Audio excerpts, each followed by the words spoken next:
my oldest, the way screens affect her is a couple of things happen. One is everything else is boring. The second thing is her creativity gets zapped. And the third thing that happens to her is her sense of being with people, where she's normally very like emotionally intelligent, very sensitive, all of that kind of goes out the drain. And all of a sudden it's just all about her and how irritable she is. Instead of the, hey guys, turn it off. Mom, no, one more, like 10 more minutes, whatever. Instead of that, I'll say, hey, do you guys want 5 more minutes? Or are you ready to come down?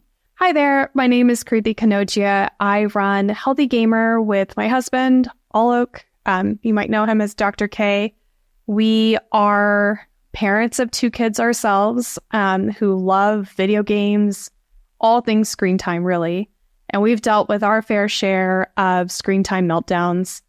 And I want to share with you guys a couple of things that we've done that have completely transitioned that screen time meltdown and really helped just create a little bit more harmony around screens in our house. What used to happen was the kids would go into their space, we would go into our space, Alec would play video games, I would watch my show, the kids were doing whatever they were doing, and then we would just be like, okay, time for dinner, everybody turn it off, and everybody would be in just the worst mood, like sniping, kids on the verge of tears all the time, constant timeouts. It was just like, it's just not a good situation. And you're kind of like, what just happened? Where did my sweet kids go?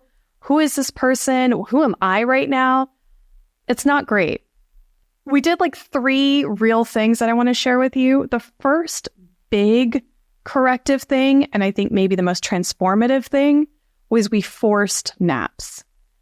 We forced naps because things would get so loud and so wild and so out of hand with the screaming and the crying and I just want to do this and the throwing and like just so out of hand that we were like, you've got to take a nap. You cannot be around other people like this.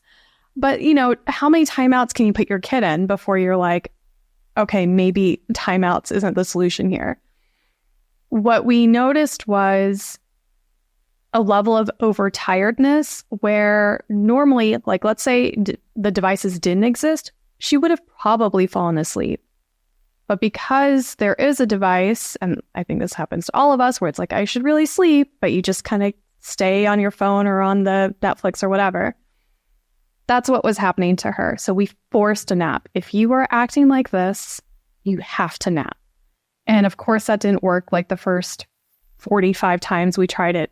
But there was one time where it was so bad that my husband and I finally got 100% on the same page, where it's she either takes a nap or we are physically holding her into this bed until she does. And through that process, Alec was explaining to her, this is how our brains work. This is what happens to our bodies when we don't get enough sleep. This is what's happening in your mind. This is what happens to our emotions. And either she got it or she got so bored, she fell asleep. Don't know, wasn't there.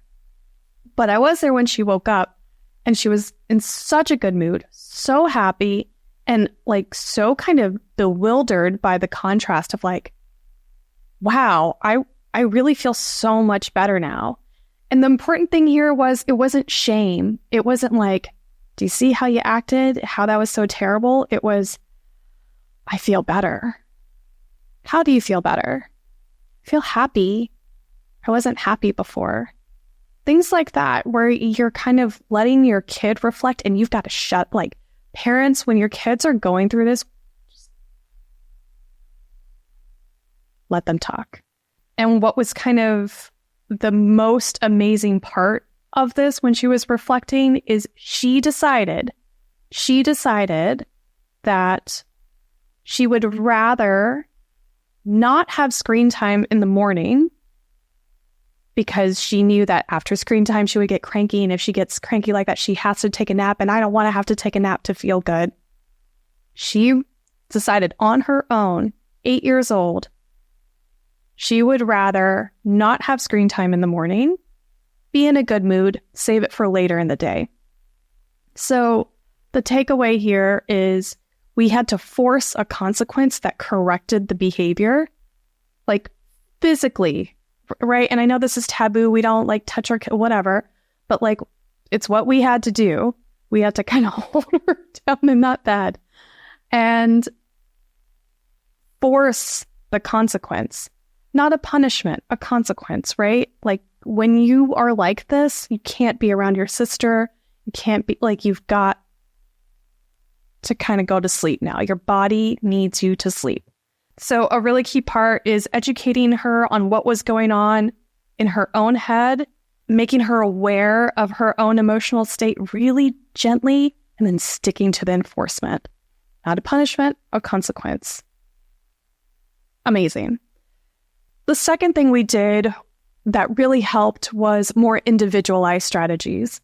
So helping our kids understand that screens affect them differently.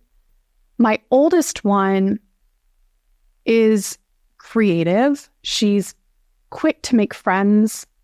She is kind of conventionally book smart. She loves to read. She's curious about the world. She likes to be with people. The way screens affect her is very different than my other kid, who is kind of more quick, a little bit more restless. The way she's smart is more like systems thinking, more curiosity driven. The way she makes friends is very different. She's the type that has 2 or 3 like really good friends, whereas my older has, I don't know, friends everywhere we go. She knows somebody who knows somebody. My oldest, the way screens affect her is a couple of things happen. One is everything else is boring. The second thing is her creativity gets zapped. And the third thing that happens to her is her sense of being with people, where she's normally very like emotionally intelligent, very sensitive, all of that kind of goes out the drain. And all of a sudden it's just all about her and how irritable she is. Okay, so the strategy for her was really around the content. The time of day for her matters. We just talked about how she decided that she would do it later in the day. So for her, it's always later in the flight, later in the drive, later in the day. So let her have her creativity moment first. Let her have her conversations or her interactions with friends first. The second part of the way she is because it zaps her creativity. I kind of changed the type of content that she would watch. So before, she would watch like kind of more short form, like these Play-Doh kind of like, or dollhouse making, these kind of crafty videos, which seemed cool and like kind of her thing. But what happened was it was almost an unattainable level of creativity where she, you know, when you watch your kid watching something, you're like, well, if you like that, why don't you just do that? And they can't do that because there's a skill gap, or there's like she doesn't have all the materials. I'm not about to go buy 40,000 colors of Play-Doh. Whatever it is, right? It's just not translating. So now the kind of creative content she watches, I'll actually save it for her when I see it, when I'm scrolling, because I like my screens too. So when I'm scrolling and I see like, oh, that's a cool art project, let me send that to Vera. Or, hey, this is a cool drawing tutorial, maybe we can do this together. Art is kind of our thing. So, and because she's so creative and it runs kind of in the family, I really want to foster that. So this one in particular is important to me, that the creative spark is something that can translate to the real world. So that's her kind of individualized strategy. Later in the day, keep the creative spark. So for my younger one, I really limit that kind of short form content. Really for her, it's more movies or it's video games that have an endpoint. Not these like open world kind of can be in there forever and ever. It needs some kind of marker of passage of time for her to not get her attention span completely warped. The other thing about her is because she's kind of more of like a fewer, deeper friendships kid, if she's with a friend, she can do whatever she wants up there. As long as it's age appropriate and they're both having a good time, one of them isn't monopolizing what to watch. And even that it's kind of a good skill set to develop how to negotiate around, somebody who you like wanting to do something that you're not that excited. Like, I think that's kind of healthy. So I don't really jump in too much there. The point is, as long as she's with a friend, she can stay up there, and I don't really care about the time limit because, again, her need is more about the attention span. It's not about the irritability. So setting that same limit that I do with my older kid doesn't make sense for her. The main takeaway is that her needs are really more about her attention span and her social life, whereas my older kid's needs are more about her mood regulation and her creativity. So they need different approaches. Yes, it's more work. I wish you could just, treat them the same, but for us, it doesn't work. The more individualized strategy goes such a long way. The third thing I want to share with you is, I don't know, it's like kind of my stroke of genius, but it's really helped solidify a lot of this stuff, and it's owning the transition. So when screen time is coming to an end, instead of the, hey guys, turn it off, mom, no, one more, 10 more minutes, whatever. Instead of that, I'll say, hey, do you guys want 5 more minutes? Or are you ready to come down? I want 5 more minutes. Great. And then I'll hold up my phone and tell them, okay, tell Siri 5 more minutes. And they will set the timer. I'll stay up there with them for those last 5 minutes. The timer goes off. Own the transition. I'm there the whole transition time, right? And then I have something ready to go. Great, let's go outside. I want to show you guys something. Okay, I set up a puzzle. Can we go do that? Or I have a snack ready, whatever. But I am with them through that transition period.